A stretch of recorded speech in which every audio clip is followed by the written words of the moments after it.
नमस्कार, मेरा नाम दीक्षित गुप्ता है। मैं ITFT कॉलेज चंडीगढ़ से airlines tourism and hospitality management आप लोग को पढ़ाने के लिए हूँ। जो टॉपिक हम आज कवर करेंगे उसका नाम है travel agency and tour operations. बच्चों, जैसे आप सभी लोगों ने पहले भी पढ़ा है कि टूरिस्ट क्या होता है, टूर ऑपरेशंस क्या होते हैं, उसी में जो एक अगला पहलू है उसे हम कहते हैं ट्रैवल एजेंसी। ट्रैवल एजेंसी एक ऐसा ऑफिस है, एक ऐसी एजेंसी है जो आप सभी के किसी भी प्रकार के जो टूर से रिलेटेड जितनी दिक्कतें होती हैं, समस्याएं होती हैं, कहीं टूर बनाना है, किसी तरह का कोई भी पैकेज डिज़ाइन करना है, अगर आप लोग ने कहीं घूमने जाना है तो वो एक ऐसी जगह है जहाँ पे आपको सभी प्रकार के अपने टूरिज्म से रिलेटेड सॉल्यूशंस मिलते हैं। जैसा कि आप सभी लोग आजकल टीवी में देखते हैं, यात्रा.com की ऐड आ रही है, उसमें सलमान खान कह रहा है कि इससे सस्ता और कहीं नहीं मिल सकता। टूर बुक करने के दो तरीके होते हैं, या एक अगर आपने कहीं जाना है, किसी जगह पर घूमने जाना है, तो उसके लिए आप क्या करते हैं कि खुद अपने आप चीज़ों को ढूंढते हैं। अगर मैं बात करता हूँ हिमाचल की ही, जैसे हमने अगर शिमला से चंबा घूमने के लिए जाना है, कांगड़ा जाना है, मंडी जाना है या ऊना जाना है, तो उसके लिए हमारे पास क्या साधन है कि हम या तो खुद जाकर HRTC में या बसेस का पता करें कि कौन सी बस किस समय कहाँ जाती है, और जगहें हैं उसके लिए भी हमें जगह जगह पर घूमना पड़ता है, देखना पड़ता है, लोगों से बातचीत करके पूछना पड़ता है। और जबकि इसका जो दूसरा माध्यम है, दूसरा स्रोत है, वो है एक ट्रैवल एजेंसी। ट्रैवल एजेंसी एक ऐसी जगह है जहां पर जाकर आप अपनी सभी बातें कह सकते हैं। एक ट्रैवल एजेंट को आप ये बता सकते हैं कि आप कौन सी जगह घूमना चाहते हैं, आप कितने लोग घूमना चाहते हैं, क्या आप लोग एक कपल हैं या आप लोग एक फैमिली टूर हैं या आप एक FIT हैं, आप इंडिविजुअली किसी जगह को एक्सप्लोर करना चाहते हैं। ट्रैवल एजेंट आपको उसी तरह से, उसी प्रकार से अपनी जो आपकी क्वेरीज होती हैं, जो आपके क्वेश्चंस होते हैं, उनको रिजॉल्व करता है और आपको एक सॉल्यूशन देता है। अब मैं बात करता हूं एक स्ट्रक्चर की कि ट्रैवल एजेंसी में किस तरह का स्ट्रक्चर होता है। ट्रैवल एजेंसी, जैसा कि आप देख रहे हैं, ट्रैवल एजेंसी एक बड़ा ऑफिस होता है जिसमें ट्रैवल एजेंट्स काम करते हैं। ट्रैवल एजेंट्स क्या होते हैं? ट्रैवल एजेंसी के एम्प्लॉइज। ट्रैवल एजेंट्स का काम होता है कि वो डिफरेंट तरह से डिफरेंट आइटनरीज बनाते हैं, डिफरेंट टूर प्रोग्राम्स बनाते हैं। जिस तरह अलग अलग लोगों की अलग अलग ज़रूरतें होती हैं, उसी प्रकार वो लोग अपना एक जिस प्रकार का क्लाइंट आता है, उस क्लाइंट के अकॉर्डिंगली वो लोग क्लाइंट की ज़रूरत के मुताबिक आपको आपके सॉल्यूशंस देते हैं। अब अगर मैं कहता हूँ कि मैं गोवा घूमना चाहता हूँ, या और गोवा के साथ मैं मुंबई भी जाना चाहता हूँ, तो मेरे पास सिर्फ एक जो स्रोत है, एक सोर्स है, वो है मेरी ट्रैवल एजेंसी। जहाँ पर जाकर ना मुझे किसी और चीज़ के बारे में पूछना पड़ेगा, ना मुझे किसी और चीज़ की ज़रूरत रहेगी। मुझे सिर्फ ट्रैवल एजेंट को ये बताना है कि मेरे नंबर ऑफ हॉलीडेज कितने हैं, मैं कितने दिन की छुट्टी पे जाना चाहता हूँ, और मेरी जो प्रेफर्ड लोकेशन है, मैं किस जगह पर घूमना चाहता हूँ। क्या मैं समुद्री साइड देखना चाहता हूँ, या मैं किसी पहाड़ में घूमना चाहता हूँ, मैं कौन सी एक्टिविटीज़ करना चाहता हूँ, मैं कोई सी स्पोर्ट्स करना चाहता हूँ, या मैं एडवेंचर्स करना चाहता हूँ, लाइक ट्रैकिंग करना चाहता हूँ, माउंटेनियरिंग करना चाहता हूँ और स्कीइंग करना चाहता हूँ। तो मेरी ज़रूरतों के मुताबिक ट्रैवल एजेंट क्या करेगा? ट्रैवल एजेंट मुझे जो मेरी ज़रूरतें हैं उनको पूरा करके मुझे एक टूर प्रोग्राम बनाकर देगा, जिसे कि हम टूर पैकेज भी कहते हैं। फिर हमारे पास आती है दूसरी term, that is tour operator. Travel agent travel agency में बैठकर आप लोगों की जितनी डॉक्यूमेंटेशन होती है, जितने काम होते हैं, जितनी फॉर्मेलिटीज होती हैं, वो सब काम ट्रैवल एजेंट करता है। ट्रैवल एजेंट कंप्यूटर पे बैठ के हर एक चीज़ को सर्च करेगा, देखेगा किस जगह पे कौन से होटल्स अवेलेबल हैं, कौन सी नज़दीकी एयरलाइंस कौन सी वहाँ पे ऑपरेट होती है, रेल कौन सा है, या अगर वहाँ पे बाय रोड जाना है तो रोड कंडीशंस कैसी हैं। इन सब चीज़ों का ध्यान ट्रैवल एजेंट रखता है। और जब मैं बात करता हूँ टूर ऑपरेटर की, टूर ऑपरेटर ट्रैवल एजेंट के बनाए हुए टूर पे ऑपरेट करता है। जैसे अब ट्रैवल एजेंट ने मुझे 3 दिन का टूर बनाकर दे दिया, दिल्ली, जयपुर और आगरा का, तो ये काम ट्रैवल एजेंट ने ऑन पेपर्स किया अपने पास, कि उसने मुझे एक आइटनरी बनाकर दे दी, एक आइटनरी फाइनल होगी कि मुझे 3 दिन यहाँ पर ऑपरेट करना है। ट्रैवल एजेंट के किए हुए काम को टूर ऑपरेटर एग्जीक्यूट करता है। ट्रैवल एजेंट बनाएगा डे टू डे प्रोग्राम, जिसे हम आइटनरी कहते हैं। एक आइटनरी को बनाने का काम होता है ट्रैवल एजेंट का, और उसको ग्राउंड पे जो एग्जीक्यूट करता है उसे करता है टूर ऑपरेटर। जिस प्रकार आप इस डायग्राम में देख सकते हैं, ट्रैवल एजेंसी को हमने मुख्यतः 2 भागों में विभाजित किया होता है। एक होता है टूर ऑपरेटर और दूसरा है ट्रैवल एजेंट। मैंने आपको बताया कि ट्रैवल एजेंट का काम ऑफिस में बैठकर सभी प्रकार की बुकिंग्स करना है, कंफर्मेशन लेना है, आइटनरी प्लान करना है, पैकेज टूर्स को बनाना है। और जबकि दूसरी तरफ टूर ऑपरेटर का काम है कि जो ट्रैवल एजेंट ने काम किया है, ट्रैवल एजेंट ने जो काम आपको सौंपा है कि एक फाइनल टूर आपको दिया है, उस जो थ्योरी वाले काम को, उस पेपर पे लिखे हुए काम को आपको ग्राउंड पे किस तरह एग्जीक्यूट करना है, ये काम करता है आपका टूर ऑपरेटर। तो आपने कई टूर्स में देखा होगा, जब भी कोई फॉरेन क्लाइंट्स अगर आपके देश में आते हैं तो उनके साथ कोई ना कोई एक आपके कंट्री का एक एस्कॉर्ट होता है या ऑपरेटर होता है। वो एक इंसान जो ट्रैवल एजेंसी ने एक टूर के साथ एलोकेट किया होता है, दिया होता है, उससे हम कहते हैं टूर ऑपरेटर। और वो टूर ऑपरेटर क्या करता है, ग्राउंड्स पर इन रियलिटी जो भी दिक्कतें आती हैं या जो चीज़ें प्लान की होती हैं उनको समझाने में, उनको क्लियर करने में, उनको पहले से प्लान करके रखने में सहायता करता है। अब जैसे मैं एक उदाहरण देता हूँ कि मैं गोवा टूर पे जा रहा हूँ, मेरे साथ एक मेरा पूरा ग्रुप है। तो मैंने किसी XYZ कंपनी से, या मैं कहता हूँ कि मैंने चलो यात्रा से ही एक अपना टूर बुक करवाया गोवा का। मेरे साथ जैसे ही मैं फ्लाइट से लैंड किया गोवा पे उतरते ही मुझे गारलैंडिंग हुई, मुझे फूल मालाएं पहनाई गई, वहाँ पर इंडियन ट्रेडिशन में हमारा वेलकम किया गया, नारियल पानी वगैरह देकर। और वहाँ पे मेरी मुलाकात होती है किससे, यात्रा के टूर ऑपरेटर से। उन्होंने इंट्रोड्यूस किया। जैसे ही आप एयरपोर्ट से बाहर निकले, आपके नाम का एक प्लान कार्ड लगा था कि मिस्टर XYZ आपका you are welcome to Goa. जैसे ही आप अपना कार्ड देखते हो, अपना नाम देखते हो, आप डेफिनेटली उस इंसान के पास जाते हो, फिर उनसे परिचय होता है। वो अपने आप को बताते हैं कि हम यात्रा की तरफ से हैं, वो हम यात्रा के टूर ऑपरेटर हैं। एक नई जगह पर आप जिस इंसान से बात कर सकते हो वो होता है आपका टूर ऑपरेटर, और जिसको मुहैया करवाया जाता है ट्रैवल एजेंसी के द्वारा। अब क्योंकि गोवा जाके मुझे तो मालूम नहीं है कि कौन सी जगह पे मुझे कहाँ जाना है, किस तरह जाना है, या तो अगर मैं खुद अपने आप सर्च करके जा रहा हूँ तो मैं ये सब काम करूँगा कि मैं अपने आप चीज़ों को ढूंढूंगा। लेकिन जब मैं ट्रैवल एजेंसी के द्वारा एक टूर पे जा रहा हूँ, जो पैकेज टूर मुझे ट्रैवल एजेंसी ने बना कर दिया है, तो उसमें मैं क्या करूँगा, मैं ट्रैवल एजेंट के साथ जाऊँगा। ट्रैवल एजेंट मुझे बताएगा कि टूर ऑपरेटर मेरा कौन सा होगा, उसका फ़ोन नंबर क्या होगा। और टूर ऑपरेटर मुझे, अब एयरलाइन से सपोज मैं गोवा में उतरा हूँ, तो टूर ऑपरेटर मुझे मिलेगा, मुझे गाड़ी में बिठाएगा। गाड़ी अरेंज करना, कौन सी गाड़ी है, कैसी गाड़ी है, शुरू में मुझसे चीज़ें पूछी जाएंगी। वो काम करता है कौन, ट्रैवल एजेंट।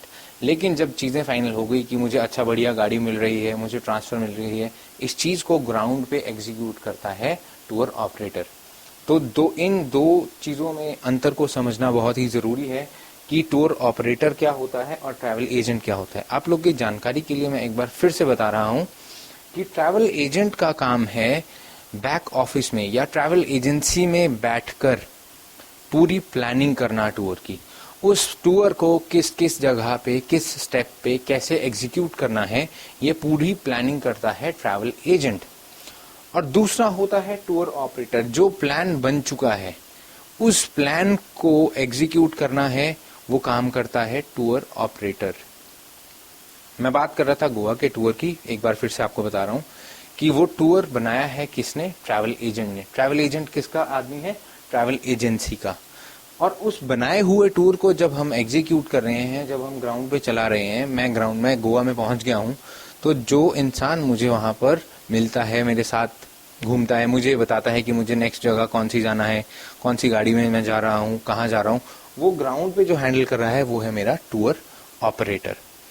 इसके बाद आते हैं हमारे पास टाइप्स ऑफ ट्रैवल एजेंसीज, कि ट्रैवल एजेंसीज की कौन कौन से टाइप्स होते हैं। आपने अपने प्रीवियस सेमेस्टर्स में पढ़ा होगा कि हमारे पास टाइप्स ऑफ टूरिस्ट कौन कौन से होते हैं। जैसे आपको मालूम है कि इनबाउंड टूरिस्ट होता है, आउटबाउंड टूरिस्ट होता है और डोमेस्टिक टूरिस्ट होता है। आप लोग बता सकते हैं कि इनबाउंड टूरिस्ट क्या होता है? ओके, मैं बताता हूँ। इनबाउंड टूरिस्ट वो होता है जब भी कोई बाहर के देश से, फॉरेन कंट्री से कोई फॉरेनर आपकी कंट्री में विजिट करने आता है, उसे हम कहते हैं inbound tourist. And then outbound tourist वो होता है अगर आप अपनी कंट्री से बाहर जा रहे हैं, घूमने के लिए जा रहे हैं, बिजनेस पर्पस के लिए जा रहे हैं, तो आप हुए आउटबाउंड टूरिस्ट। अब जैसे आपके भारत देश में ही साउथ इंडिया वाले, केरला वाले लोग हिमाचल में घूमने के लिए आते हैं, हिमाचल वाले लोग गोवा, बॉम्बे, पुणे, केरला, तमिलनाडु ये सब घूमने के लिए जाते हैं, तो इन सबको मैं क्या कहता हूँ? Domestic tourist. अब जिस तरह से हम लोग विभाजित करते हैं टूरिस्ट को, उसी तरह हमारी जो ट्रैवल एजेंसीज हैं उनका भी एक डिवीजन होता है। ट्रैवल एजेंसीज 3 तरह की होती हैं: inbound travel agency, outbound travel agency और डोमेस्टिक ट्रैवल एजेंसी। और दूसरी तरफ अगर मैं बात करता हूँ एक बड़े ब्रांड नेम की, एक बड़ी ट्रैवल एजेंसी की, तो उस बड़ी ट्रैवल एजेंसी में 3 डिविजन्स काम करती हैं। एक इनबाउंड डिवीजन होती है, एक आउटबाउंड डिवीजन होती है और एक डोमेस्टिक डिवीजन होती है। और इनमें भी कोई अंतर नहीं है। इनबाउंड डिवीजन जो भी फॉरेन नेशनल फॉरेनर आपके देश में आना चाहता है वो इनबाउंड ट्रैवल एजेंसी को डील करता है। और जो अब सपोज कोई पंजाब से कनाडा जाना चाहता है तो वो किसी ट्रैवल एजेंसी के माध्यम से जाएगा। अब यात्रा का ही जो आउटबाउंड विंग होगा या आउटबाउंड डिवीजन होगा या आउटबाउंड वाला भाग होगा, वो भाग देखेगा कि किस तरह से उस पंजाबी क्लाइंट को हमने बाहर भेजना है और वो कौन कौन सी जगह घूमना चाहता है। तीसरा डिवीजन या तीसरे टाइप की जो ट्रैवल एजेंसी होती है वो होती है आपकी डोमेस्टिक ट्रैवल एजेंसी, जो कि अब जैसे इंडिया में बात करूं तो इंडिया में अगर आप साउथ इंडिया जाना चाहते हैं, 4 धाम की यात्रा पर जाना चाहते हैं या किसी भी जगह पर घूमना चाहते हैं, तो आपकी डोमेस्टिक ट्रैवल एजेंसी इसके लिए आपको हेल्प करती है। फिर इसके बाद मैं बात करता हूं, आपको मैंने बता दिया कि कौन कौन से कितने तरह की ट्रैवल एजेंसीज होती हैं, वो होती हैं 3। अब हम बात करते हैं ट्रैवल एजेंसीज के काम की कि ट्रैवल एजेंसीज काम क्या करती हैं। मैंने आपको अभी बताया था कि ट्रैवल एजेंट का काम होता है पैकेज बनाने का और आइटनरीज बनाने का और डिफरेंट टेलर मेड क्वेरीज को सॉल्व करने का। तो ट्रैवल एजेंट का सबसे पहला काम होता है आइटनरीज बनाना। एक आइटनरी क्या होती है?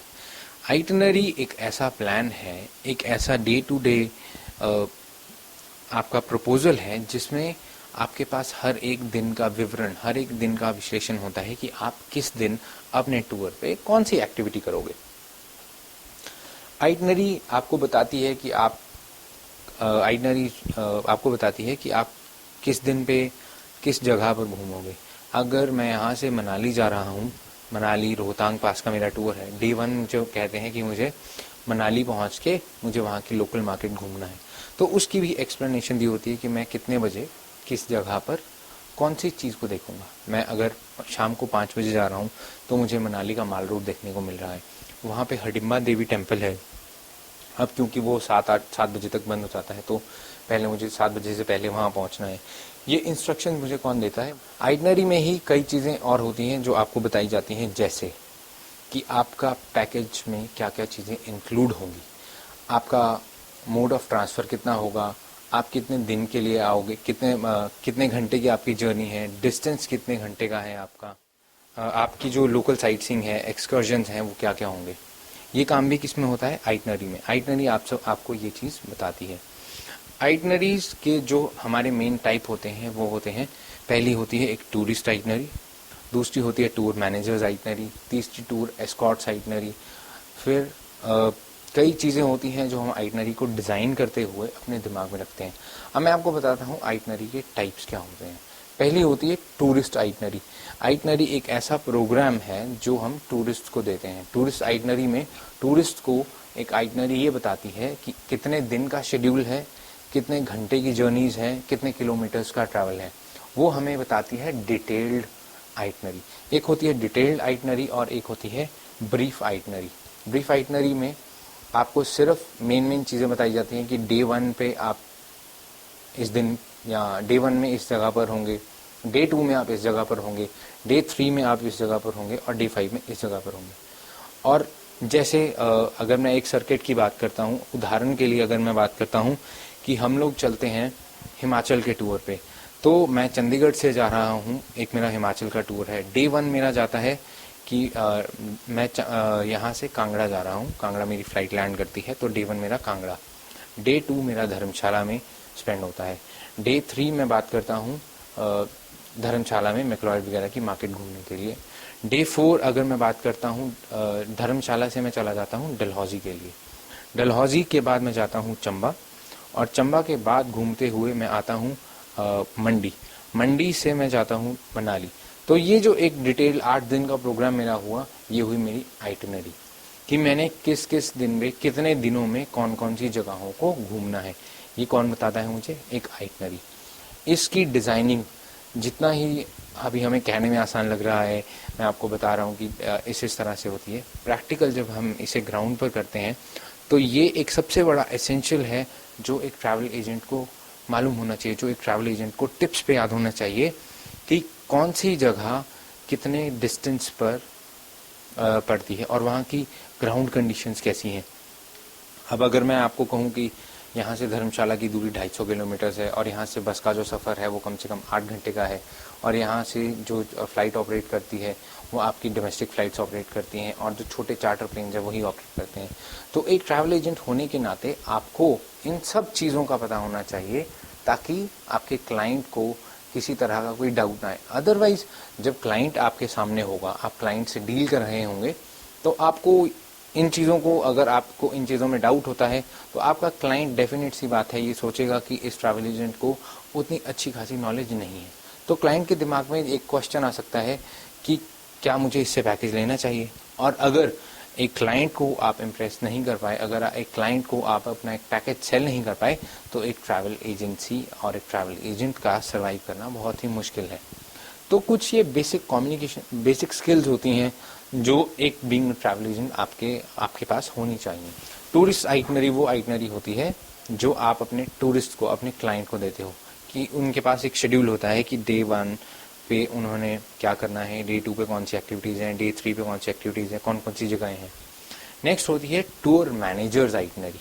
आप जो टूर मैनेजर है या टूर ऑपरेटर भी मैं उसे कह देता हूँ, जो ग्राउंड पे आपके टीम को हैंडल कर रहा है, तो टूर ऑपरेटर ये देखता है कि उसे हम हर जगह का, डेस्टिनेशन का डिस्क्रिप्शन देते हैं कि कौन सी जगह पर आपने जाना है और क्या क्या अरेंजमेंट करने हैं, कौन से होटल्स हैं, आपने क्लाइंट के पहुंचने से पहले क्लाइंट के वेलकम के लिए क्या क्या अरेंजमेंट्स करने हैं। अगर क्लाइंट ने सुबह एक्सकर्जन पे जाना है तो आपने क्लाइंट के रेडी होने से पहले उनके टेबल्स रेडी करवाने हैं। क्लाइंट को आपने हर एक तरह की जो चीज़ उन्हें चाहिए उनके ऑर्डर से पहले आपके पास रेडी होनी चाहिए। ये सब चीज़ें आपको बताती हैं टूर मैनेजर आइटनरी। फिर होता है एस्कॉर्ट्स। एस्कॉर्ट्स वो लोग होते हैं जो आपके साथ ट्रैवल में चलते हैं, सो दैट कि आपको सफ़र करते हुए किसी भी तरह की कोई दिक्कत ना आए। अब आते हैं फैक्टर्स कि ऐसी कौन कौन सी चीज़ें हैं, ऐसे कौन कौन से फैक्टर्स हैं जो एक आइटनरी को डिज़ाइन करते हुए ध्यान में रखने चाहिए। क्या आपके दिमाग में कुछ ऐसे आइडियाज़ हैं? आप कुछ ऐसा सोच सकते हैं कि ऐसी कौन कौन सी चीज़ें होती होंगी जो एक ट्रैवल एजेंट को अपने दिमाग में सोचनी चाहिए, या एक क्लाइंट ऐसा सोच सकता है? सोचिए ज़रा। नहीं? अब ठीक है, मैं आपसे बात करता हूँ कि मैं अपना पुराना एग्जाम्पल आपसे शेयर करता हूँ। जैसे मैंने आपको कहा था कि अगर मुझे धर्मशाला जाना है और मैं किसी बूढ़ी एज का कोई टूरिस्ट हूँ जिसे शरीर में काफ़ी पीड़ा है, काफ़ी दर्द है, और मैं लंबा ट्रैवल नहीं कर सकता, तो पहली चीज़ होगी मेरी रिक्वायरमेंट। किसकी रिक्वायरमेंट? क्लाइंट की रिक्वायरमेंट। मेरा क्लाइंट क्या चाहता है, मेरा क्लाइंट की एज क्या है।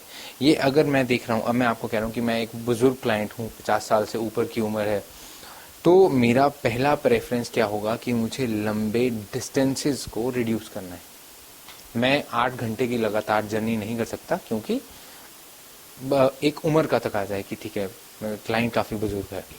फिर दूसरा होता है कि आपके जो डिस्टेंसेस होने चाहिए वो कम होने चाहिए, यानी कि ज़्यादा लंबे डिस्टेंस अगर आप एक ही दिन में ट्रैवल करेंगे तो सफ़र की थकान की वजह से आपका जो अगले दिन का शेड्यूल होगा वो पूरी तरह से सफ़र करेगा, यानी कि आप एग्जीक्यूट नहीं कर पाओगे। अगर मैं चंडीगढ़ से कांगड़ा 8 घंटे का सफ़र करके जा रहा हूँ तो अगले दिन सुबह उठने के लिए मुझे इतनी दिक्कत होगी, इतनी परेशानी होगी कि मैं शेड्यूल के हिसाब से अपने टूर को नहीं मैनेज कर पाऊँगा। अगर मेरा सुबह उठने का टाइम आपने डिसाइड किया है कि सुबह हमें 9-10 बजे धर्मशाला में या कांगड़ा से धर्मशाला के लिए अगर हमें 10 बजे निकलना है, तो 8 घंटे की जर्नी की थकान मुझे इतनी ज़्यादा होगी कि मैं अगले दिन नहीं उठ पाऊँगा।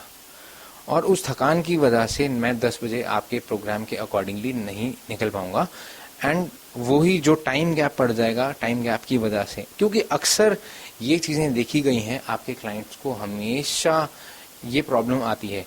इसीलिए टूर ऑपरेटर का जो सबसे मेन रोल होता है वो ये है कि अपने क्लाइंट को ऑन टाइम हर एक चीज़ वो बताए, अपने क्लाइंट को हर एक चीज़ सबसे पहले डिस्क्राइब करे कि अगर रात को आपका क्लाइंट पहुंचा है तो आपने उन्हें, टूर ऑपरेटर बताता है कि आपने सुबह 10 बजे निकलना है तो निकलना ही है, ताकि जो गाड़ी है वो टूर ऑपरेटर रेडी करवाए कि कौन सी गाड़ी होगी, और जब बजाय इसके कि क्लाइंट आके बाहर खड़ा होकर वेट करे, आपकी गाड़ी पहले से ही लगी होगी आपके लिए कि आप धर्मशाला के लिए एग्जीक्यूट करेंगे। ये तो थे कुछ फैक्टर। इन्हीं में अगला फैक्टर आता है रूटिंग का।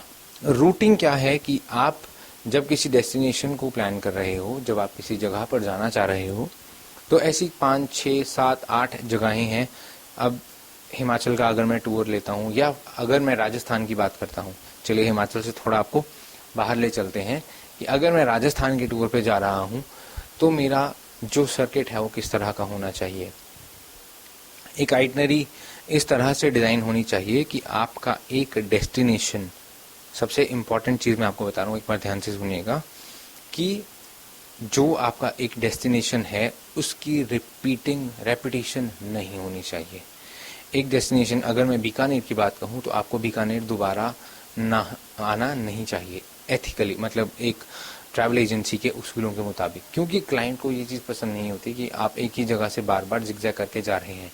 बट ये आपके पास लास्ट चीज़ होती है, अगर कोई भी ऑप्शन नहीं है तो आप सिर्फ और सिर्फ लास्ट में थक के उस जगह से सिर्फ अपनी फ़्लाइट टेक ऑफ कर सकते हैं। वो एक एक्सेप्शन हम मानते हैं कि चलिए, अगर हमारे को उदयपुर में एक अच्छा एयरबेस चाहिए था तो हमने उदयपुर को 2 बार कंसीडर कर लिया, क्योंकि उदयपुर की फ़्लाइट हम न्यू दिल्ली के लिए ले सकते थे, और वो इसलिए क्योंकि हमारे जो पैसेंजर्स थे, जो हमारे क्लाइंट थे, उनकी एज की वजह से, क्योंकि वो लंबा ट्रैवल नहीं कर सकते थे, उदयपुर से जयपुर और जयपुर से दिल्ली का सफ़र काफ़ी लंबा था, तो इसीलिए हम एक एक्सेप्शन ले लेते हैं कि उस दौरान हम अपने क्लाइंट को सहूलियत देते हैं कि बजाय कि उस पूरे डेस्टिनेशन पे पहुंचने के, सिर्फ आप उसके एयरपोर्ट पे पहुंचकर फ़्लाइट से उन्हें बोर्ड करवा दीजिए दिल्ली के लिए।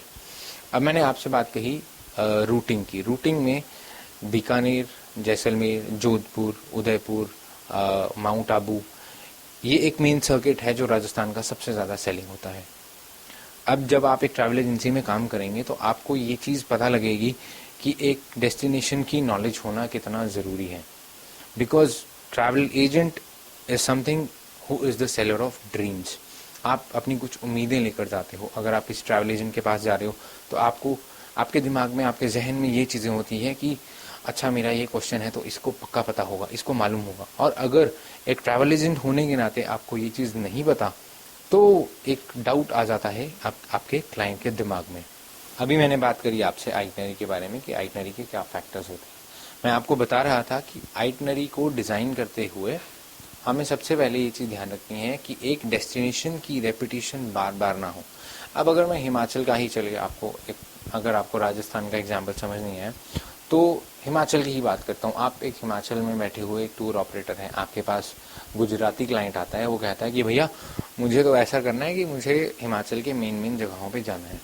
तो आपको एज अ ट्रैवल एजेंट सबसे पहले डेस्टिनेशन नॉलेज होनी चाहिए कि अगर आप शिमला में बैठे हुए ऑपरेटर हैं, आपको डिस्टेंसेस की नॉलेज होनी चाहिए कि यहाँ से अगर शिमला से कांगड़ा जाना है, शिमला से मनाली जाना है, शिमला से मंडी जाना है, शिमला से बैद्यनाथ जाना है, शिमला से जोगिंदरनगर जाना है, या अगर मैं बात करूँ शिमला से किन्नौर जाना है, रामपुर जाना है, तो आपके जहन में ये चीज़ें क्लियर होनी चाहिए कि डिस्टेंसेस कितने हैं या कितने घंटों का सफ़र है।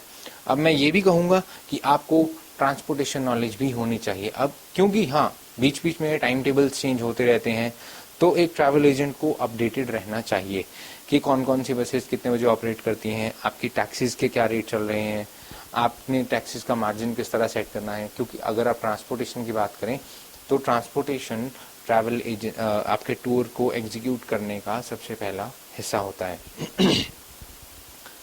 अब आइटनरी में ही मैं दोबारा बात करता हूँ कि एक डेस्टिनेशन को अगर हम कह रहे हैं कि आपके पास क्लाइंट आया, गुजराती को आपने कहा कि आप ऐसा करिए, आपको मैं सबसे पहले ले चलता हूँ शिमला से मंडी, मंडी के बाद हम जाएंगे मनाली, मनाली में 3-4 कुल्लू मनाली में 4-5 जगहें देखेंगे, मनाली से आएंगे हम वापस कुल्लू, कुल्लू से हम जाएंगे मणिकरण। ये बन गया आपका एक सर्किट। लेकिन जब मणिकरण से आप वापस आएंगे तो बजाय कि आप कुल्लू मेन एंटर करते हुए आप एक बाईपास रोड ले लेंगे, सो दैट कि आपका जो रेपिटेशन ऑफ डेस्टिनेशन है उस पॉइंट को हम अवॉइड कर सकें।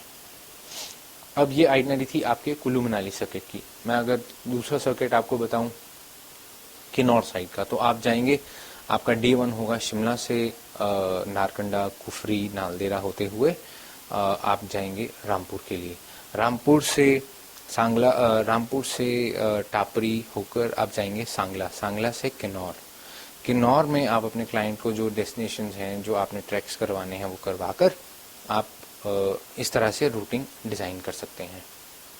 आपको आई मेरी बात समझ में? पक्का? चलिए, अब जो हमारा अगला काम है, अगली चीज़ जो मैं आपको बताने जा रहा हूँ वो है functions of a travel agency की। ट्रैवल एजेंसी के मुख्य काम क्या होते हैं, क्या चीज़ें एक ऑफिस में बैठकर ट्रैवल एजेंसी करती होगी, या ट्रैवल एजेंसी जो इतना बड़ा आज की डेट में बिजनेस कर रही है, तो ऐसी कौन कौन सी चीज़ें होंगी जो ट्रैवल एजेंसी मेनली करती है। एक एग्जाम्पल की मैं बात करता हूँ कि अगर मैं एक ट्रैवल एजेंसी हूँ तो मेरे काम क्या क्या हो सकते हैं, सोचिए। हाँ, सबसे पहले जैसे मैंने आपको बताया कि मैं एक आइटनरीज बनाऊंगा, टूर पैकेजेस को डिज़ाइन करूंगा, टिकटिंग भी करूंगा। अब ये टिकटिंग क्या है, अब जब हम किसी जगह पर जाते हैं ट्रांसपोर्टेशन के लिए, जब हम पब्लिक ट्रांसपोर्ट्स यूज़ करते हैं तो हम टिकट्स का यूज़ करते हैं, टिकट्स अपने लिए एडवांस बुकिंग करवाते हैं। फिर होती है फिर हम बनाते हैं पैकेजेस की। एक पैकेज क्या है, और हमारा पैकेज का मतलब होता है उसमें होटल्स भी आते हैं, उसमें ट्रांसपोर्ट भी आते हैं, उसमें आपके साइट सीइंग भी आते हैं, ट्रांसफर्स भी आते हैं, आपके मॉन्यूमेंट्स क्या क्या कवर हो रहे हैं, ये सब भी किसमें आते हैं, आपके पैकेज टूर में। अब अगर एक एग्जांपल लेते हैं, हम डोमेस्टिक की अभी तक बात कर रहे थे, हम लेते हैं एक एग्जांपल इनबाउंड ट्रैवल एजेंसी का, कि एक इनबाउंड ट्रैवल एजेंसी में किस किस तरह का काम होता होगा। अब फॉरेनर्स आ रहे हैं तो वो किसी कंट्री से आ रहे हैं, कैसे आएंगे। जैसे मैं यहाँ पर इंडिया में बैठा हूँ तो मेरा एक क्लाइंट, मेरा एक ऑफिस, फ़र्ज़ कीजिए कि यूएस में है, ऑस्ट्रेलिया में है, कनाडा में है, राइट। तो मैं अगर मेरे पास इंडिया में कोई कनाडा से क्लाइंट घूमना चाह रहा है तो वो क्या करेगा, सिमिलर जैसा मेरा ऑफिस इंडिया में है वैसा ऑफिस मेरा कनाडा में होगा, तो वो मेरे कनाडा वाले ऑफिस में जाकर एक क्वेरी पुटअप करेगा कि हम लोग एक कपल हैं या हम लोग एक ग्रुप हैं जो इंडिया घूमना चाहते हैं। अब मेरा ऑफिस कनाडा में है, कनाडा वाले ऑफिस के जो लोग हैं वो खुद उठकर मेरे क्लाइंट को इंडिया तो नहीं ला सकते। या अगर इसी का मैं आपको एक डोमेस्टिक एग्जांपल देता हूँ कि अगर मैं हिमाचल में बैठा हुआ कोई ट्रैवल एजेंट हूँ और मेरे पास क्लाइंट आते हैं, डोमेस्टिक क्लाइंट, कि हमने केरला घूमने जाना है, तो मैं अपनी गाड़ी यहाँ से केरला थोड़ी ना ले जाऊँगा। जो मेरा ऑपरेटर केरला में बैठकर काम कर रहा है, या जो मैंने अपने एजेंट्स रखे हैं वहाँ पर केरला में, वो लोग जो ऑपरेट कर रहे हैं, ये उन लोग का काम होगा। वैसा ही इनबाउंड ट्रैवल एजेंसी में क्या होता है कि जब मेरे पास ऐसा कोई क्लाइंट आता है मेरे कनाडा वाले ऑफिस से, तो वो मुझे क्वेरी फॉरवर्ड करता है। अब क्वेरी क्या है, आप किसी ट्रैवल एजेंट के पास जाते हो, सबसे पहले आप ट्रैवल एजेंट को पूछते हो कि भाई साहब मैंने इतने दिन के लिए घूमने के लिए जाना है, कौन सी जगह पे जाना है, श्रीनगर जाना है, गुलमर्ग जाना है, या अगर अब्रॉड की मैं बात करूं तो अंडमान निकोबार आइलैंड्स देखते हैं, मालदीव्स देखना है, स्विट्जरलैंड जाना है, थाईलैंड जाना है, मलेशिया जाना है, बैंकॉक जाना है। अपनी अपनी चॉइस के अकॉर्डिंगली आप क्या करते हो, आप क्लाइंट को बताते हो कि आपकी रिक्वायरमेंट्स क्या क्या हैं। तो उसे हम ट्रैवल एजेंसी की लैंग्वेज में कहते हैं क्वेरी पुटअप करना। तो जब क्लाइंट सबसे पहले क्वेरी देता है तो उस क्वेरी को ट्रैवल एजेंट रिजॉल्व करता है। ट्रैवल एजेंट का काम है क्वेरीज को रिजॉल्व करना। क्वेरी को आगे वो अपने मेन ऑफिस में फॉरवर्ड करता है कि ठीक है, मेरा एक क्लाइंट कनाडा से इंडिया आना चाह रहा है, उसके पास जो नंबर ऑफ हॉलीडेज अवेलेबल हैं, नंबर ऑफ छुट्टियां अवेलेबल हैं, वो हैं 12 दिन की। तो आप मुझे एक ऐसा पैकेज बना कर दीजिए जो कम से कम 10 दिन का हो, और जो मेरे टोटल नंबर ऑफ पैसेंजर्स हैं उनकी संख्या है 2। सपोज फ़र्ज़ कीजिए कि 40 साल के 50 साल का एक कपल है, वो लोग घूमने के लिए, रिलैक्सेशन के लिए इंडिया आना चाहते हैं, क्योंकि इंडिया एक ऐसी कंट्री के नाम से जाना जाता है जो कि वर्सेटाइल है, जिसमें काफ़ी सारी चीज़ें हैं। यूनिटी इन डाइवर्सिटी का अगर मैं बात करता हूँ तो यूनिटी इन डाइवर्सिटी कहा गया है भारत देश को। तो अगर आपके पास क्लाइंट आ रहे हैं तो वो अपना प्रेफरेंस बताते हैं कि अगर 40 से 50 साल के लोग हैं, उन्होंने खुद ही आपको कहा कि हम लोग भारत देश में जो महल हैं, जो रजवाड़ा फैमिलीज रह चुकी हैं, हम उस सेगमेंट पे, हम उस विषय पर इंडिया में जाकर देखना चाहते हैं कि ऐसा क्या चीज़ थी जहाँ पर इतने टाइम से इतने महान शासक आए, उन्होंने शासन किया, उन्होंने कई ऐसी चीज़ें करी जो कभी सरकार ना कर पाई। ये काम है किसका? एक ट्रैवल एजेंट का।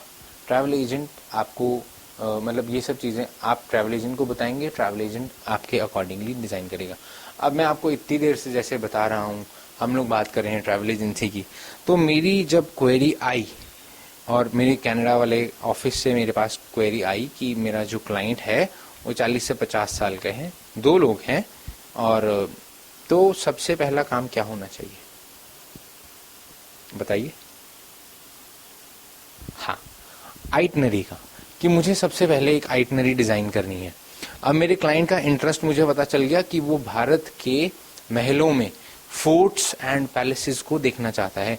तो जो मेरी आइटनरी डिज़ाइन होगी वो किस हिसाब से होगी कि मेरा जो पूरा ध्यान होगा, जो मेरा पूरा फोकस होगा, वो होगा कि भारत देश में महल, रजवाड़ा फैमिलीज का कहाँ कहाँ पे राज था, कौन कौन सी ऐसी जगहें थी जहाँ पे किंग और रॉयल फैमिलीज रहती थी।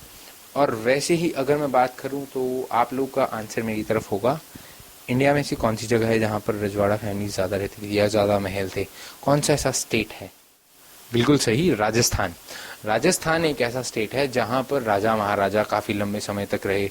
इनफैक्ट आज भी राजस्थान के जितने महल हैं, जितने किले हैं, वो अभी अपने अपने स्ट्रक्चर की वजह से, अपने ढांचों की वजह से वो आज भी वर्ल्ड फेमस हैं। उनमें भारत के जो शासक थे आज भी पूरे विश्व भर में प्रसिद्ध हैं, विख्यात हैं। उन्होंने जिस जिस प्रकार के कार्य किए, इतने आक्रमण किए, इतने अतिक्रमण किए, और भारत की जो हमारी एक विविधता में एकता है वो काफ़ी मानी हुई है पूरे विश्व भर में। आप कहीं भी अगर हम बात करते हैं तो एक यूनिटी इन डाइवर्सिटी का जो कॉन्सेप्ट है वो इंडिया के नाम पर सबसे ज़्यादा फेमस है। और यही एक इतना बड़ा रीज़न है कि आपके देश में पिछले 4-5 सालों में जो फॉरेन टूरिस्ट आ रहे हैं उनके नंबर्स दिन प्रतिदिन बढ़ते जा रहे हैं, और जिससे हमारी जो आर्थिक स्थिति है, हमारा जो इकोनॉमिकल लेवल है, उसमें डे बाय डे इम्प्रूवमेंट होती जा रही है। और जो जीडीपी है, जीडीपी में हमारा टूरिज्म का जो परसेंटेज है अब वो 8% तक पहुंच चुका है। एक अकेला आप अपनी आर्थिक अर्थव्यवस्था को जब 8% का जो हिस्सा दे रहे हो, वो किसी भी देश की उन्नति के लिए काफ़ी मुख्य भूमिका रखता है। तो मैं वापस अपने टॉपिक पे आपको बता रहा हूँ कि अब ठीक है, आपने डिज़ाइन करनी है एक ऐसा सेगमेंट जो कि है राजस्थान के लिए। और आप हैं एक ट्रैवल एजेंट जिसके पास क्वेरी आई है आपके फॉरेन ऑफिस से, जिसको हम अपनी प्रोफेशनल लैंग्वेज में कहते हैं फॉरेन अकाउंट। एक ऐसा मेरा फॉरेन का किसी भी कंट्री में बैठा हुआ मेरा ही नुमाइंदा या मेरे ऑफिस का वो इंसान जो मेरे लिए बुकिंग्स करता है या मेरे लिए क्वेरीज जनरेट करता है।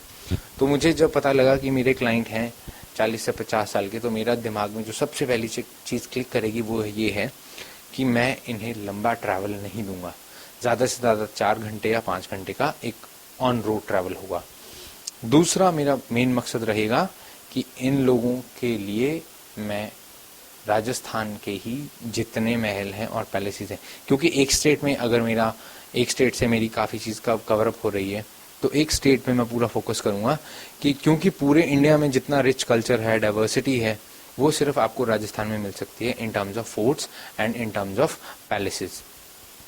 तो जितना मेरा फोकस रहेगा वो ये रहेगा कि मेरा मेन स्टेट होगा राजस्थान के ऊपर मैं उनके क्लाइंट के हिसाब से एक ऐसी आइटनरी डिज़ाइन करूँगा जो कि उन लोग को at the end of the tour ये सब चीज़ें बताएंगी कि क्या क्या चीज़ें, क्या क्या उन्होंने, मतलब क्या क्या विशेषताएं। एक ट्रैवल एजेंट को अगर आपके पास क्वेरी आ रही है राजस्थान की, तो आपको आपकी पहली जो रिक्वायरमेंट है वो पता लगेगी। क्लाइंट आपका 40 से 50 साल का है और जो उनका एरिया ऑफ इंटरेस्ट है वो है forts and palaces of Rajasthan. तो अब एज अ ट्रैवल एजेंट आपने क्या करना है, आपने सबसे पहले एक कंसिडरेशन रखनी है कि आपका डेस्टिनेशन कंट्री है दैट इज इंडिया। इंडिया में कौन कौन सी जगहों पर best forts and palaces available हैं। अब राजस्थान की मैंने बात कही थी आपसे कि राजस्थान में फोर्ट्स एंड पैलेसेस जो हैं, तो आपको पता है कि इन द ईयर 2010 इंडिया में Rajasthan was the best state in terms of foreign tourist arrival. क्यों? क्योंकि जो कल्चरल हेरिटेज की अगर मैं बात करता हूं तो इंडिया की काफ़ी रिच है और उस कल्चरल हेरिटेज में राजस्थान के पास सबसे ज़्यादा रिसोर्सेज हैं। तो अब राजस्थान का आपको पता लग गया कि ठीक है, आपने ये फाइनल कर दिया कि मैं अपने क्लाइंट को जो एक आइटनरी बनाकर भेजूंगा वो मैं राजस्थान की आइटनरी बनाकर भेजूंगा। राजस्थान में कौन कौन सी जगह हैं जो आपकी मेन फोकस वाली हैं?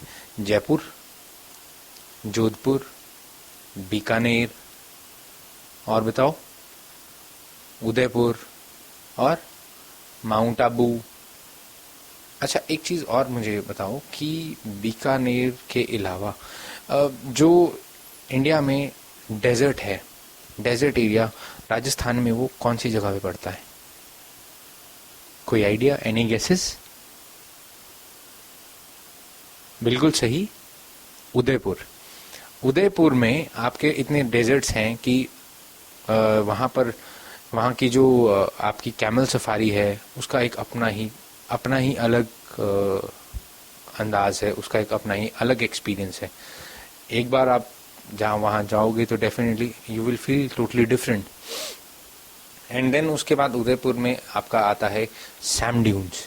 सैम ड्यून्स क्या है? दरअसल वो एक मरु उद्यान है, यानी कि वहाँ पर डेजर्ट में छोटे छोटे से श्रब्स उगे हैं, छोटी छोटी कांटेदार झाड़ियाँ उगी हुई हैं और वहाँ पे जो है कालबेलिया डांस, वहाँ का एक ट्रेडिशनल पुराना डांस है जिसको देखकर फॉरेन टूरिस्ट बहुत ज़्यादा एंजॉय करते हैं। वहाँ पर डेफिनेटली लोगों ने, जो आपके सर्विस प्रोवाइडर्स हैं, उन्होंने टेंट्स भी लगाए हैं सो दैट आप एक डिफरेंट सा एक्सपीरियंस ले सकें जयपुर में, राजस्थान में, रेत के बीच में। और मेनली ये टाइम होता है, जब टेंट्स का टाइम वो होता है नवंबर से लेकर मार्च तक, जब सर्दियों का समय थोड़ा सा आगे आता है। तो क्योंकि अगर गर्मियों में रेगिस्तान इट्स वेरी हॉट, कि वहाँ पर आप लोग के लिए 45 डिग्री से 50 डिग्री का टेम्परेचर होता है, वहाँ पे आपका क्लाइंट सरवाइव नहीं कर पाएगा। और अगर हाँ, आपका क्लाइंट ये डिमांड करता है कि उनको एक डिफरेंट एक्सपोजर चाहिए, तो आप अपने क्लाइंट को ये सजेस्ट कर सकते हैं कि अगर आप डेजर्ट में प्लान कर रहे हैं कि डेजर्ट में आपको टेंट्स में रहना है, डेजर्ट की फील लेनी है, तो उसके लिए आप अपने क्लाइंट को ये रेकमेंड कर सकते हैं कि आप नवंबर या दिसंबर या जनवरी, फरवरी, इन विंटर्स वाले मंथ में आने का उनको सजेशन दिया जा सकता है। एक चीज़ मैं आपसे पूछना चाहूँगा कि क्या आपको पता है कि आपका देश यानी कि भारत वर्ल्ड टूरिज्म में किस तरह के डेस्टिनेशन के नाम से जाना जाता है? या ऐसा कौन सा सीजन है जहां पर, जिस समय आपके देश में सबसे ज़्यादा टूरिस्ट आते हैं? कभी सोचा है आपने? Yes, it is winter season.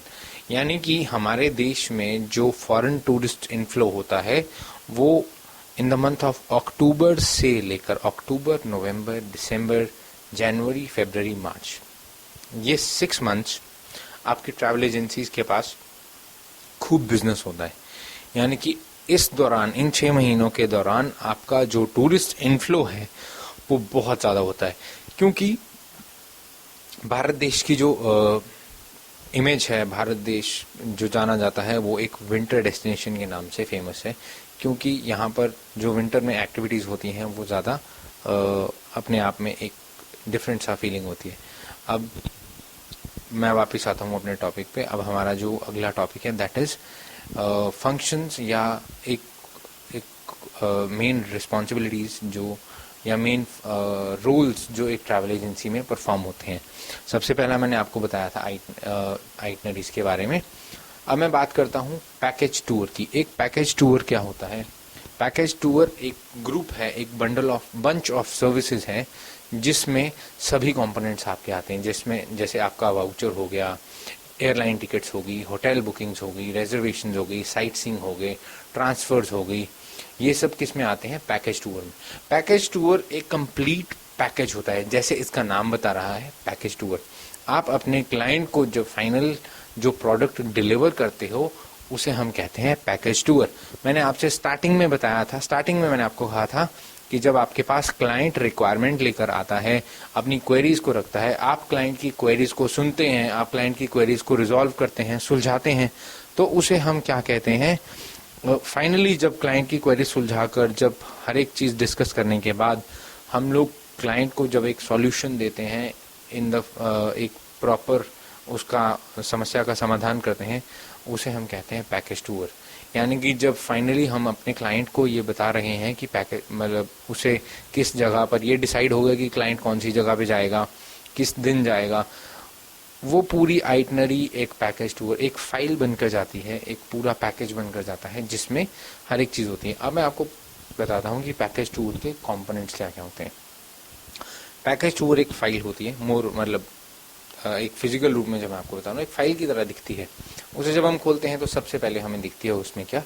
Tour की आइटनरी, कि हमारा जो टूर है वो किस किस दिन, किस किस जगह पर और कौन से सर्किट पे घूमेगा, that is tour itinerary.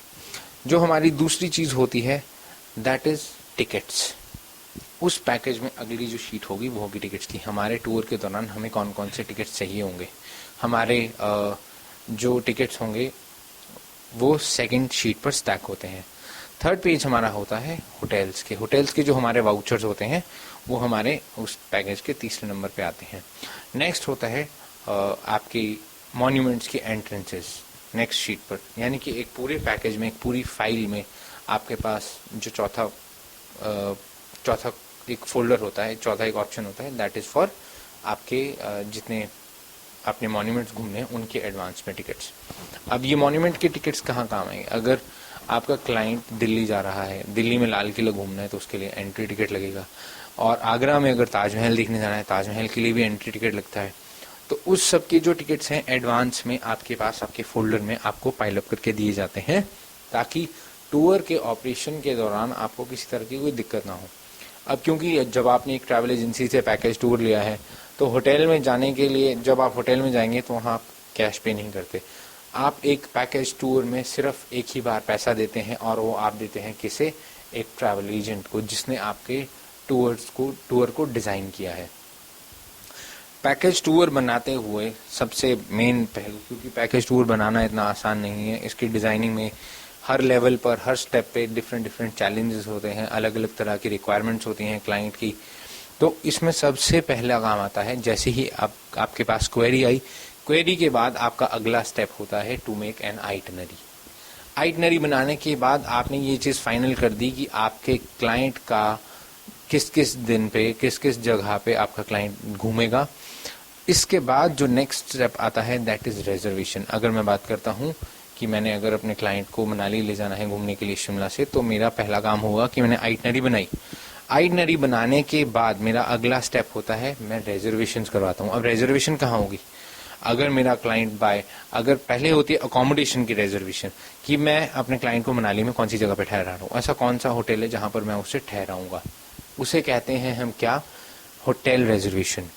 Hotel reservation में आप क्या कहते हैं? अपने टेलीफोन से, अपने ईमेल के थ्रू आप अपने होटेलियर को एक रिक्वायरमेंट देते हो कि मेरा क्लाइंट इस दिन आ रहा है, इस जगह पर आ रहा है और इतने लोग हैं, किस तरह का रूम चाहिए।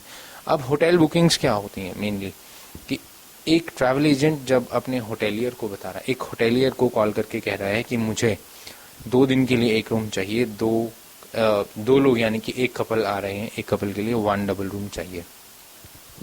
प्रेफरेंस क्या है कि वो सी फेसिंग है या माउंटेन फेसिंग है, डिफरेंट टाइप्स किस तरह के रूम में रहना चाह रहा है, रूम का टैरिफ क्या है, और ये सब बुकिंग्स होती हैं किसमें, होटल बुकिंग्स के अंडर ये चीज़ आती है।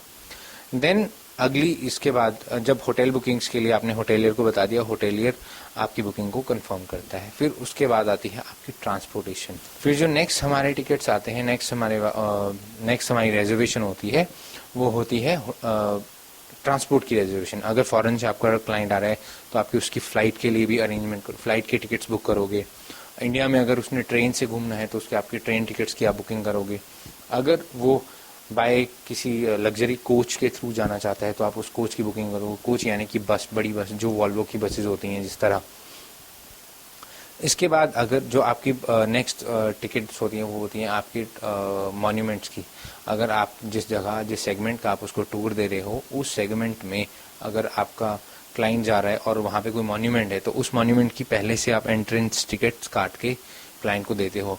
या अगर कभी ऐसा होता है कि उसकी एडवांस टिकट्स अवेलेबल नहीं है तो आपका जो टूर ऑपरेटर है ऑन द स्पॉट उस डेस्टिनेशन पे वो टिकट परचेज करता है। बट किसी भी समय पर ट्रैवल एजेंसी में आप क्लाइंट से पैसे नहीं लेते ड्यूरिंग द टूर ऑपरेशन। या तो वो आप पहले एडवांस ले लेते हैं या कुछ परसेंट आप एडवांस लेते हैं और बहुत 10-20% पूरे पैकेज टूर खत्म होने के बाद लेते हैं। फिर तीसरा आता है कि आप होटल्स को, जब आपने होटल की रिजर्वेशन कर ली तो आप कैश नहीं देते। जो बड़ी ट्रैवल एजेंसीज हैं वो वाउचर्स काटती हैं। वाउचर एक तरह का ऑथेंटिक डॉक्यूमेंट होता है जो कि एक म्यूचुअल अंडरस्टैंडिंग एक होटेलियर और एक ट्रैवल एजेंट के बीच में होता है, जिससे वो लोग जिससे एक ट्रैवल एजेंट और होटेलियर आपस में बुकिंग्स करते हैं और जो भी उनका फाइनेंशियल मैटर होता है, पैसों का लेन देन होता है, ये सब पैसों का लेन देन वाउचर्स के थ्रू ही होता है। तो ये सब था पैकेज टूर आइटनरी का काम। ये मैंने आपको बताया कि हमारी ट्रैवल एजेंसी में क्या होता है। आज जो हमने टॉपिक्स कवर किए, एक बार मैं उनको थोड़ा सा आपको रिवाइंड करवा देता हूँ। मैंने आपको स्टार्टिंग में बताया कि ट्रैवल एजेंसी क्या होती है, टूर ऑपरेटर क्या होता है, ट्रैवल एजेंट क्या होता है, टाइप्स ऑफ ट्रैवल एजेंट्स क्या क्या होते हैं, inbound travel agent, types of travel agencies कौन कौन से होती हैं, इनबाउंड, आउटबाउंड एंड डोमेस्टिक। फिर मैंने आपको बताया आइटनरी क्या होती है, आइटनरी के टाइप्स कितने होते हैं और ट्रैवल एजेंसी में क्या क्या काम होता है, पैकेज टूर्स क्या होते हैं और उनमें कौन कौन से पैकेज टूर्स के कॉम्पोनेंट्स होते हैं, सेगमेंट्स कौन कौन से होते हैं, हमारे किस किस तरह के सेगमेंट्स होते हैं, और रूटिंग क्या होती है, री रूटिंग क्या होती है, और आइटनरी को डिज़ाइन करते हुए हमारे स्टेप्स क्या क्या होते हैं। ये हमारे मेन फंक्शंस थे जो हमने आपके साथ आज डिस्कस किए। और अगली बार जब मैं आपसे मिलूँगा तो डेफिनेटली हम डिस्कस करेंगे ट्रैवल एजेंसी के बारे में ही कुछ और। अभी के लिए मुझे उम्मीद है कि हमने आज जितना भी किया, जितना भी हमने सीखा, जितना भी हमने इस क्लास में, इस वीडियो लेसन के माध्यम से मैंने जो चीज़ें आपको डिलीवर करी, आई एम वेरी श्योर आपको वो सब चीज़ें समझ आई होंगी। और जितना भी आपने सीखा होगा वो डेफिनेटली आप उसको अपनी लाइफ में कहीं ना कहीं एनालाइज करेंगे। आने वाले समय में जो लोग भी ट्रैवल एजेंसी की फील्ड में जाना चाहेंगे, मुझे पूरा विश्वास है कि उन लोगों को आज कुछ ना कुछ समझ आया ज़रूर होगा और डेफिनेटली वो उसका कहीं ना कहीं अपने फ्यूचर में यूटिलाइजेशन ज़रूर करेंगे। पर बच्चों, एक चीज़ मेरी ध्यान हमेशा रखना कि अगर आप अपना करियर सोच रहे हो, अगर आप एक्सेल करना चाह रहे हो, अपने आप को आप एक ट्रैवल एजेंट या एक सक्सेसफुल ट्रैवल एजेंट के रूप में किसी बड़ी ट्रैवल एजेंसी में या किसी भी ट्रैवल एजेंसी में देखते हो, तो मेक श्योर कि जो आपकी प्रोडक्ट नॉलेज है, जो आपकी डेस्टिनेशन नॉलेज है, वो बहुत अच्छी हो। आपको सिर्फ हिमाचल के बारे में ही नहीं जानना, आपको अपनी कंट्री के बारे में जानना है। अपनी कंट्री के बारे में आपको हर एक चीज़ का पता होना चाहिए अगर आप एक इनबाउंड ट्रैवल एजेंट बनना चाहते हो और अगर आप एक डोमेस्टिक ट्रैवल एजेंट बनना चाहते हो। अगर आपने ये सोचा है कि आपने एक आउटबाउंड ट्रैवल एजेंट भी बनना है, तो आपको पूरे वर्ल्ड की ज्योग्राफी, वर्ल्ड के टूरिस्ट डेस्टिनेशंस, इन सब के बारे में पूरी जानकारी होनी चाहिए, जिससे अगर आपका प्रोडक्ट नॉलेज सॉलिड होगा, अगर आपको नॉलेज होगी, तो ही आप एक अच्छा पैकेज डिज़ाइन कर पाओगे, अच्छे पैकेज को बेच पाओगे।